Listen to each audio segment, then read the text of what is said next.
their state in the national final today, and the overall champion will fly out to C2E2 in Chicago in 2018 to represent Australia as they battle it out against 6 other countries for the crown.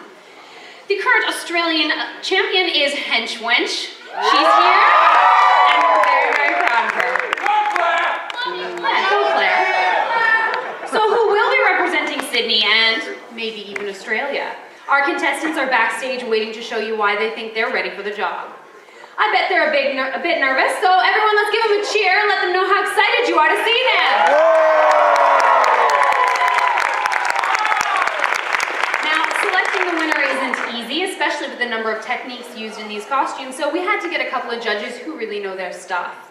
First off, we have Mandy Nichols. After graduating from NIDA with a Bachelor of Theatre, Mandy has worked as a costume cutter and maker with films including Baz Luhrmann's Australia and Academy and Award-winning Academy Award and BAFTA Award-winning The Great Gatsby.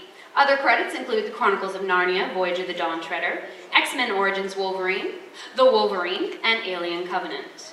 Mandy is a 3-time returning judge for the championships, and we're very, very lucky to have her expertise.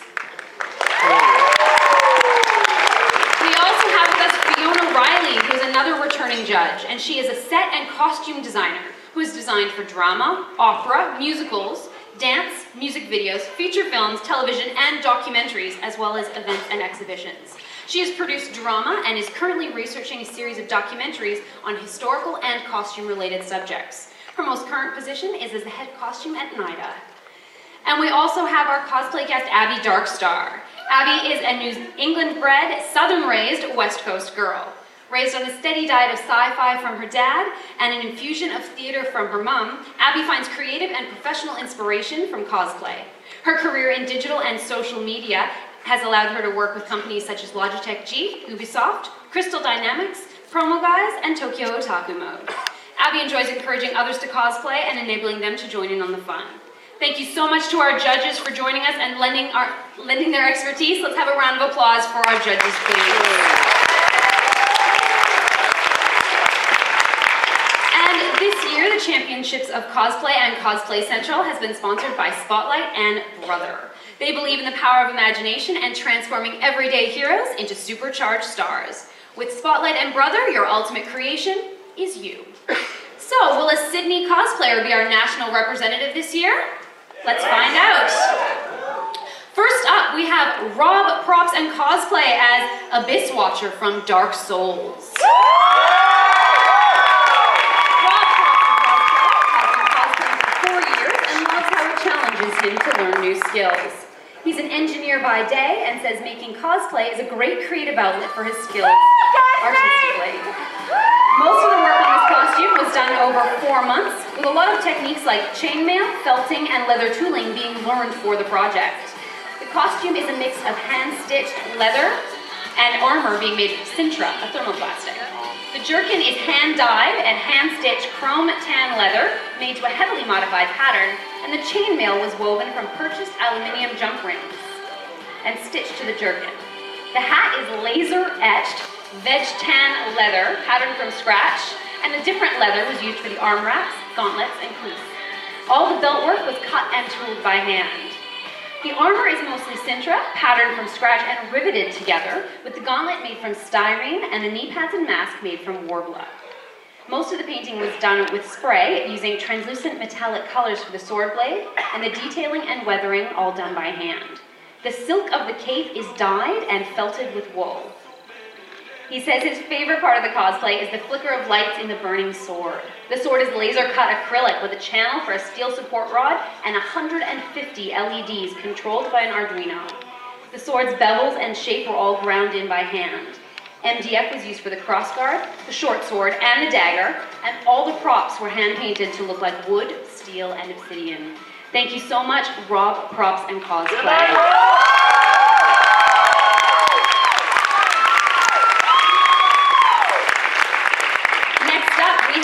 Spartan Gen Z as Axis from Destiny.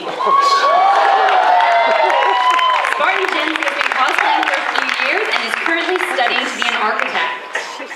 She says Axis has to be the most complicated build she has ever encountered, and it took her 6 months to make. She collected screenshots of videos from the game for detail and was able to use a computer design program to create the patterns and scale it to her height. There are over 100 individual pieces on this costume.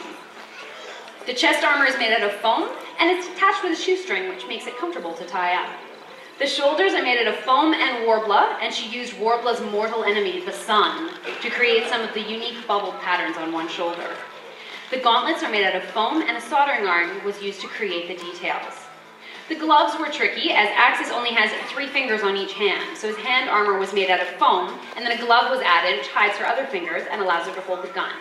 The gun itself is made out of 2 PVC pipes glued together, then covered in foam and airbrushed. The spider legs were a bit of a challenge. They had to be scaled down because Axis in the game is nearly 5 meters wide and the condors are not that big. The skeleton is made out of PVC covered with pool noodle foam, then wrapped with a metallic faux leather. There are wheels at the end of each leg, and each leg weighs at least 2 kilos. They're attached to a leather gym belt, which makes putting the costume on much, much easier. She spent 10 hours learning all the skills for the LEDs, including how to solder, attach cables, and program the lights, and the lights themselves can be adjusted. Her favorite part of cosplay is that it makes you super creative, making you look at an image and find a way to bring it to life. She certainly has brought this to life. Thank you so much, Spartan Gen Z.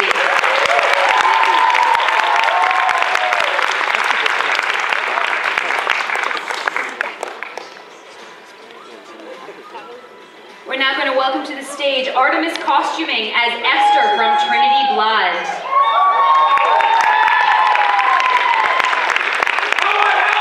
Artemis has been cosplaying for well over 7 years, but sewing for a lot longer. And last year she was the Melbourne finalist. Can she do it again? Yes, for this costume, Artemis used Queen Elizabeth I and Tudor era as her main source of inspiration, including patterns, fabric, and certain techniques as guidelines for what she should and shouldn't use. She also apparently brought her own servants. The corset underneath was made from a vintage tablecloth and uses cable ties as boning in place of the more expensive spiral steel. Who'd have thought you'd get corsetry supplies from Bunnings? Throughout the cosplay, she used an ivory taffeta backed with calico and then hand-embroidered a star pattern on the entire thing and placed a red gemstone in the center. The pattern you see all over the dress in silver, all by hand. The border of the skirt is decorated with small pearls and crystals, and the shoes have roses cut from lace and fleur-de-lis in silver. The magnificent cape is made from velvet with a silk lining. The fur trim started out as a basic white fur, then she cut slits into the back and sewed in each smaller piece of black fur. A thick chain is sewn into the bottom to give it weight and to make sure it doesn't blow around in the wind. The heart on the back is different gauges of wire, shaped and covered in ivory tulle. She hand-sewed a silver spiderweb fabric on, and the spikes were adorned with clear glass crystals and pearls. The collar was made from 14 panels of the same taffeta, and a cable tie is sewn in the center to keep it up. It is decorated with different sized half pearls, a silver cross, a red rose, and lace is sewn into the top. Her favorite part of the costume is the cape because she feels so regal in it and loves the fur that she created. Can we please have a royal round of applause for Artemis costume?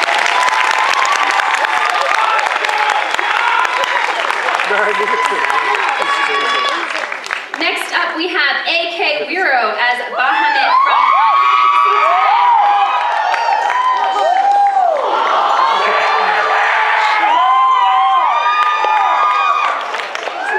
A.K. Wiro is in his 11th year of cosplaying and says he enjoys making everything from scratch. He's competed in the championships before and has really brought his A game. Wiro made 100% of this costume from scratch in his very small living room and has been working on it on and off since February. The patterning was done with cardboard and the base structure was done with high-density EVA foam, reinforced on the underside with strips of leather and plastic. All the leather scales, patterns, and design were hand-tooled, antique, and then hand-sewn together with wax thread, then hand-sewn onto the foam structure. He built the stilts out of recycled bins with a wooden frame, then filled them with expanding foam, and they had a panel on the bottom for balance. The wings are made out of a very thin craft foam base, then silk, fur, and foils were top stitched on to give him a majestic feel befitting his status as a holy beast. A smoke machine is wired in to make him breathe, and he also included a Bluetooth speaker for character sounds and soundtracks. There's actually a control panel in the chest cavity, which allows him to control the smoke coming out and the sound system. There's also a snack and water rack for sustenance while he's inside. Weir says the costume is fairly light for its size because he was careful with his weight distribution when he was constructing it. It's awkward to lift, but once it's on, it feels actually pretty comfortable, and his mobility is very impressive for a costume of this size. He actually designed it to be in scale with his very own summoner. It may be comfortable, and it certainly looks majestic. Let's hear it for A.K. Weir.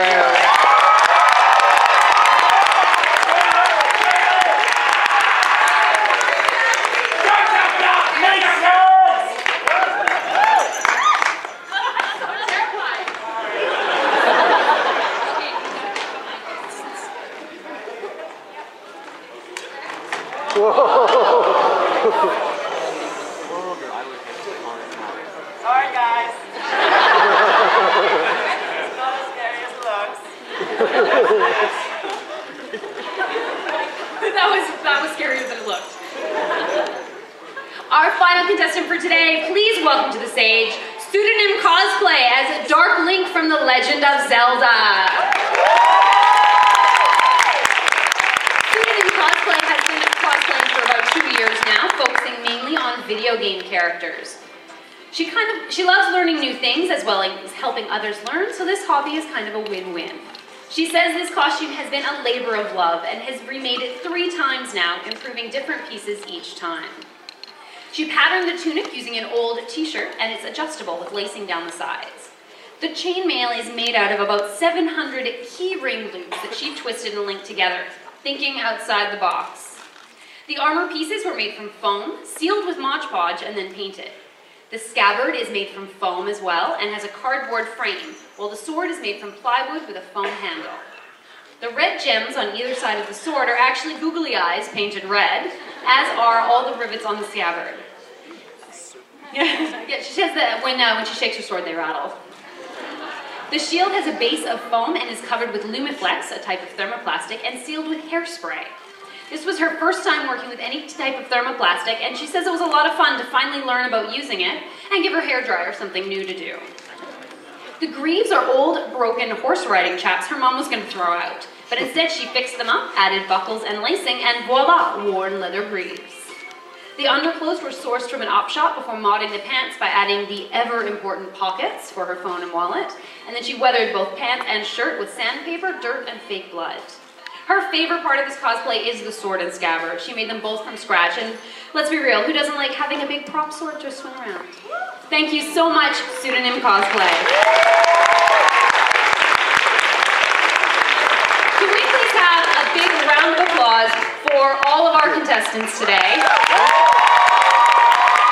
We're going to have our judges come on stage so that we can present the awards. These guys have had a very long journey to get here, and we're very, very proud of everything that they've achieved.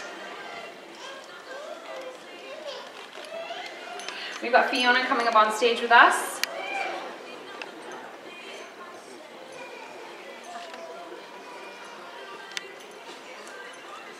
All right, first up we have the award for needlework.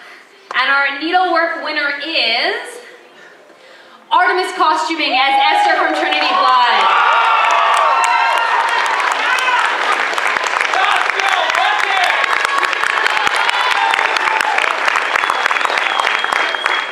Fiona, what helped decide that this costume should win the Needlework Award? Well, it's extraordinary the amount of detail on it. A lot of it you can't see it from a distance, but do come up and have a look afterwards. And also, something else you might not be able to see unless you ask very politely, is what's going on underneath. It's the most beautiful farthingale and bum roll, which, you know, as a costumier, I really appreciate. And the fabric that she's created is really something quite special. So congratulations. Next up, we have the armor category, and our winner is A.K. Weir as Bahamut from Final Fantasy X.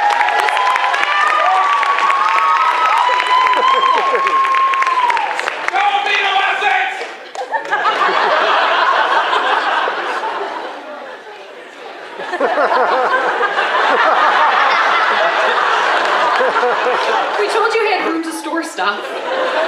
Fiona, tell us a little bit about why this took armor. Well, this is quite extraordinary. The number of techniques, and particularly the use of warbler and some very, very fine leather work. We were really impressed by the diversity of the armour, and obviously it integrates into a wonderful costume as a whole. And now we have our FX winner. And the winner is Rob Props and Cosplay.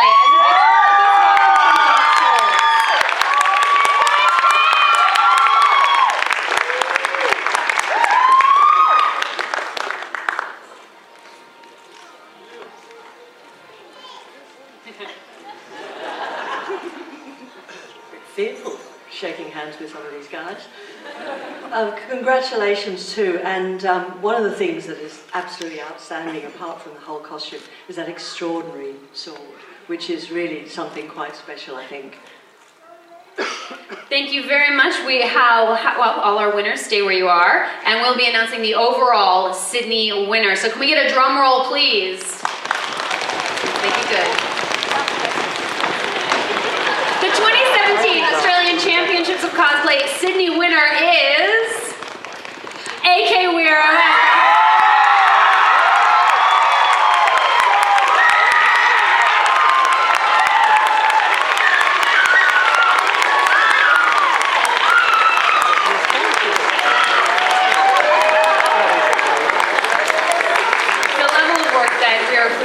Design, the paint, the leather detailing, the hand tooling, the sewing really helped make this costume stand out for the judges. Fiona, do you want to add anything else? Well, I think you've just about said it all. It's the sheer combination of techniques, and obviously technique itself is not enough, but when the overall costume all comes together, and you haven't actually heard the voice and seen the smoke, we got a bit of that as well in the judging, so it really is an extraordinary costume, and I hope to see him in an effects studio soon. Let's have a round of applause for all of our contestants today.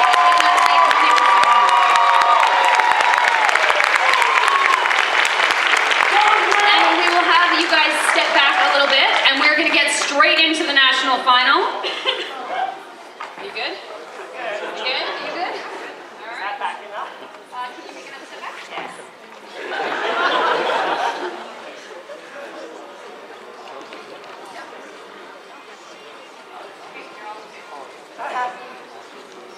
Okay, they're all going. All right, so without further ado, we are going to get started with the national final. Are you guys excited to find out who's going to be our 2017 national champion of cosplay? Are you sure? You guys don't seem as enthusiastic.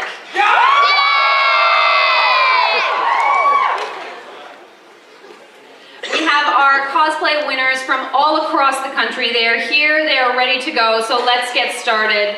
First up, we have Tyrannus Cosplay from Perth. He is an adventurer in a Nordic carved armor from Skyrim. On you, Bennett.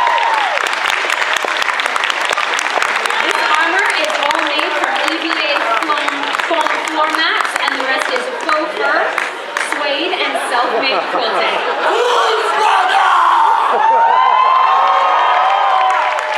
He wanted to test himself more than any of his previous costumes had, and decided to make his character from Skyrim, you know, for a little challenge. He streamed this build live on Twitch and says it amounted to more than 140 hours worth of work. Now, there are no patterns for the under armor of a long dead character from a beautiful digital world ravaged by dragons that he could find, so Tyrannus made his own.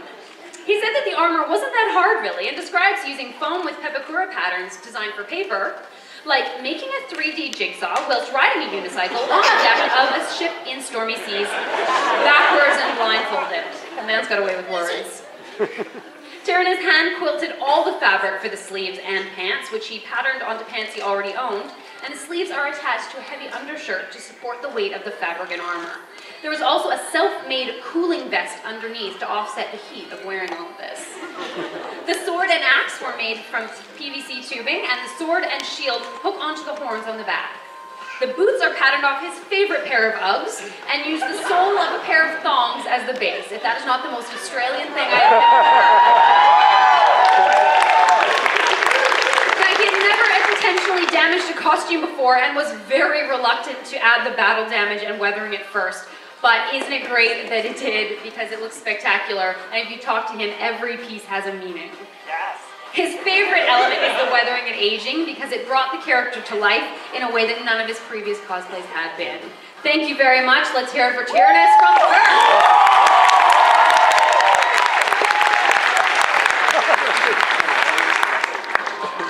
Next up, we have a representing Adelaide, Tiffany Dean cosplay as Kindred from League of Legends, based on the art by Kindred.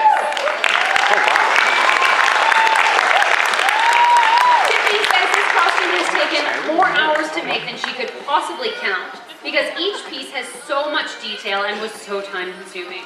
She used a wide array of materials, including Warbler, 3 different types of foam, faux fur, fabric, 3 types of LEDs, epoxy sculpt, crystal gel, flexibond, acrylic paints, and pearl pigments. The entire headpiece is made from scratch, starting with a foam base and adding the handmade and painted fur pieces. Each piece of armor is made up of multiple layers of foam, and then the detail was carved on with a soldering iron to get the wood grain effect. All the fabric on the costume was dyed, and the faux fur was hand-painted, and every piece for this was patterned by scratch. Not content with just one prop, Tiffany created both the bow and the wolf. The bow is made out of foam, Warbler, and EL wire. It does light up, unfortunately it's a bit dark in here. Also the wolf tops. The wolf head was carved out of multiple layers of foam, strengthened with Warbler, and then added to a handmade plush body that also has LEDs in the mouth, hand-painted teeth, and a speaker.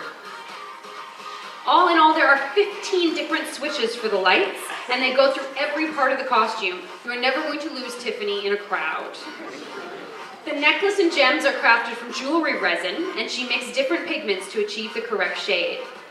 Her favorite element of the costume is the hooves, which she altered from a pair of poof shoes to achieve the cloven effect. And I am amazed how well she walks, let alone how much mobility she has. Let's have a big round of applause for Tiffany Dean cosplay. Up next, representing Melbourne, we have Kayla Jean cosplay as Blue Serpent Warlock from Granado Espada.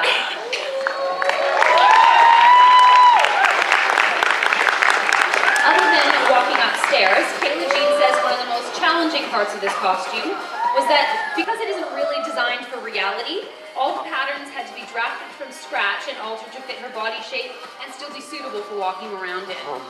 The costume is made from multiple fabrics, including velvet, satin, leatherette, organza, and chiffon. Warbler was used to make the shoulder armor, breastplates, and necklace, as well as many of the embellishments and borders on the skirt. The hoop skirt itself is made from aluminium strips and covered in organza panels and gold braid inside and out, and each one is decorated with hand-placed gems down the braid. The front opening of the skirt is framed with beaded embroidered panels and finished with hand-sewn braid. And in case you didn't think Kayla was deep enough in the detail, she also made the boots. They're constructed from an ivory leatherette fitted to her legs and attached to leggings made from lycra and stretched tulle. There are thousands of beads hand-sewn onto 6 large hand-dyed motifs and 2 smaller bead-embroidered pieces on the back of the heel. The heels themselves are trimmed with antique gold cosplay spandex and trim. The sleeves are velvet with handmade gold piping and decorated with handmade gems and stiffened gold-edged pleather. Kayla also made the gloves out of leatherette and chiffon. She has given us a blindingly beautiful transformation. Thank you so much, Kayla Jean Cosplay.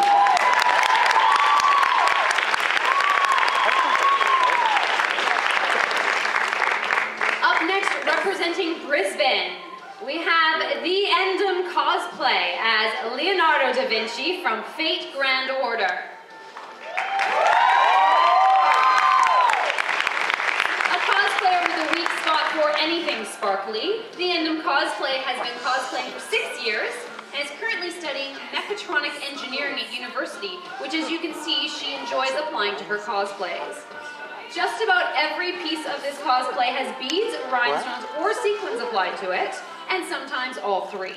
There's hand beading, embroidery, and trim all over the costume, from the collar to the top, overskirt, cape, and hat, all the way down to her shoes. The hat has hand-woven trim, and the shoes were painted and decorated with the same trim as the cape. The fabrics used included Chinese brocade, lace, velvet, organza, some weird old curtain that her mom gave her, and upholstery fabric. The fabric for the skirt, top, and sleeves were dyed to match other items, and the leggings were airbrushed with a gradient effect. Not content to have one prop, she decided to make them all. The staff is made from PVC pipe, foam, warbler, and LEDs, and 3D components she modeled and printed herself. The bird is made of foam and warbler for durability, and covered in resin scales she sculpted and molded herself. The eyes were poured from resin into her own mold, and LEDs were added. The book itself has an old book as the base and is constructed with perspex, gold vinyl, and color-changing LEDs. The arm is made out of a foam base covered in warbler with 3D printed parts, resin gems, and LEDs. Details were made by gluing on electrical wire and covering it in warbler. The finger armor was made with foam and warbler, and the whole thing is patterned with a 9-volt battery. Her favorite part of cosplay is seeing a 2D thing become a 3D thing. She also really enjoys trying to recreate the costume as accurately as possible, so when people see it, they think it's been taken directly into the screen. I think she's done that here. Can we please have a big round of applause for the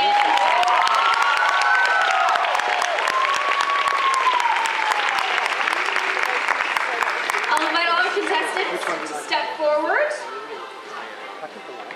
And let's give them another round of applause for the absolutely incredible work that they've done.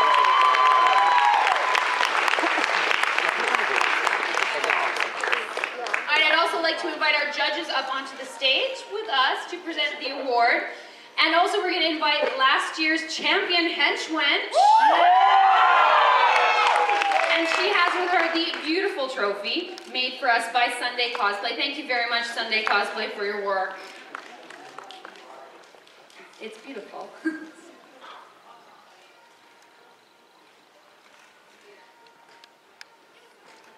All right, now that we have our judges, we have our champion passing the baton. Can we please have a drum roll?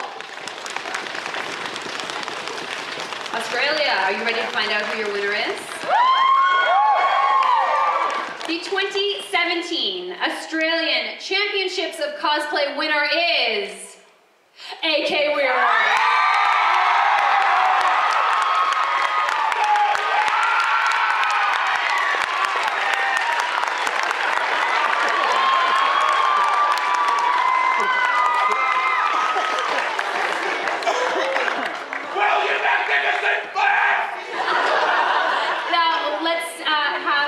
Our judges. There, and we have Abby Darkstar who has joined us. Thank you. Abby, did you want to say something about Weir's costume and why we chose it as the winner? Sorry, I kind of had some deadites I had to take care of, slaying everything. I had to, part of the reason why for me this costume was absolutely blankety-blank amazing was because of the amount of leather work that went into it and the fact that he did it all by hand. And as someone who's done a lot of leather work, I know how badly your hands must hurt or have hurt, and mad respect, and the fact that you built this into a complete costume that's balanced and, you can move and you can flex, and it's got everything that I believe comes into an amazing cosplay. Thank you. Thank you very much to our judges. Thank you as well to all of our contestants who put so much time and effort into this and have really shown us so much and given us so much inspiration. Ladies and gentlemen, your Australian champion of cosplay and our state finalists.